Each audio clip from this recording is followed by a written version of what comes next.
కేంద్రం రద్దయిందంటే రాయచూటి అని చెప్పుకునే విధంగా అవమానకరంగా మమ్మల్ని చేస్తున్నారు.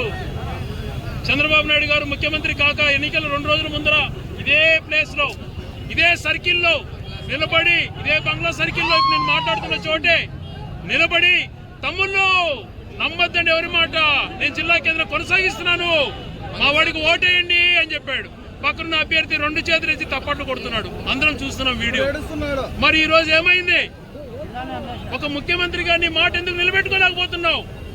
ఏర్పడిన జిల్లా కేంద్రాన్ని, వెనుకబడిన ప్రాంత ప్రతిపాదికగా ఏర్పడిన జిల్లా కేంద్రాన్ని ఈ రోజు మా కళ్ళ ముందర మా ఆవేదన వెలిబుచ్చుతుంటే కనీసం దాన్ని గమనించుకోకుండా, కనీసం దాన్ని దృష్టిలో పెట్టుకోకుండా, మా మనోవేదన వినకుండా, ప్రొసీజర్ ఫాలో కాకుండా నవంబర్ 26న ఒక జీవో ఏదైతే ఇచ్చారో జిల్లాల ప్రతిపాదికగా ఒంటిమిట సిద్ధవాటం మీ ఆలోచన చెప్పండి, మదనపల్లి జిల్లా ఏర్పాటు చేస్తున్నాం మీ వ్యూస్ చెప్పండి అని ఒక జీవో ఇచ్చారు. మళ్ళీ నిన్న ఒక నోటిఫికేషన్ జీవో మళ్ళా ఇచ్చారు, రాయచూటిని తిరిగి మదనపల్లి కలుపుతున్నామని. మరి ఆ రోజు నోటిఫికేషన్లో చట్టబద్ధంగా రాయచూటి వాళ్ళు మీ అభిప్రాయాలు ఏంటి అని ఎందుకు అడగలేదు? మా మనోవేదన తెలియజేయడానికి ఎందుకు అవకాశం ఇవ్వలేదు? నియంత్రిత దేశాలలో కూడా ఒక మనిషిని ఉరితీసేటప్పుడు నీ ఆఖరి కోరిక చివరి కోరిక ఏంటి అంటారు. అటువంటి మాట కూడా మాట్లాడకుండా మమ్మల్ని ఊరేసి నిర్దాక్షిణంగా హత్య చేయడం ఎంతవరకు సమంజసం? ఈరోజు మా కళ్ళ ముందర డిసెంబర్ 29న 2025 మాకు బ్లాక్ డే కింద వచ్చింది. ప్రతి సంవత్సరం ఇది మాకు బ్లాక్ డేనే. ఆ రోజున మమ్మల్ని గుండె చీల్చి మమ్మల్ని వెన్నుపోటు పొడిచిన దినంగా రాయచూటి వాళ్ళం భావిస్తాం. ఎందుకు ఇంత మోసం చేశారు?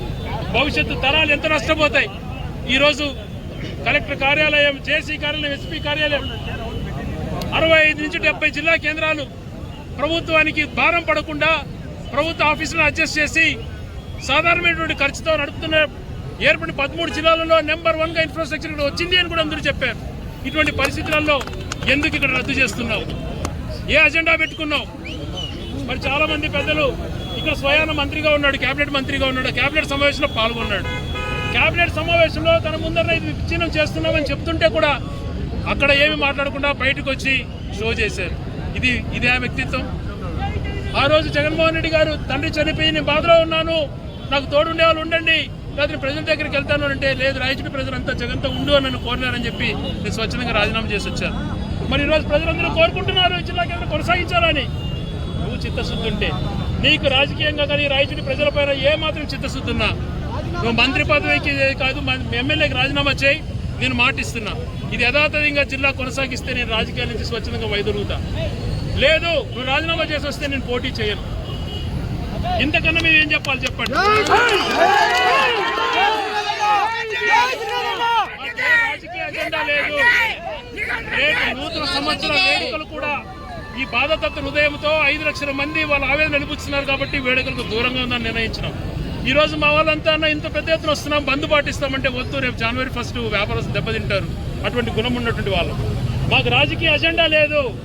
కేవలం ఈ ప్రాంత యొక్క సెంటిమెంట్, ఈ ప్రాంత ప్రజలు కోరుకునేది లేక అవకాశం వచ్చిన దాన్ని నిర్వీర్యం చేయొద్దు అని చెప్పి మేము అడుగుతున్నాం. ఎందుకు కక్ష?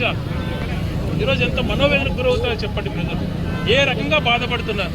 అందరూ రోడ్డుపైకి రాలేకపోయిండొచ్చు, కానీ లోపల ఎంత మనోవేదన చెందుతున్నారు. తగిన సమయంలో గుణపాఠం చెప్తారు.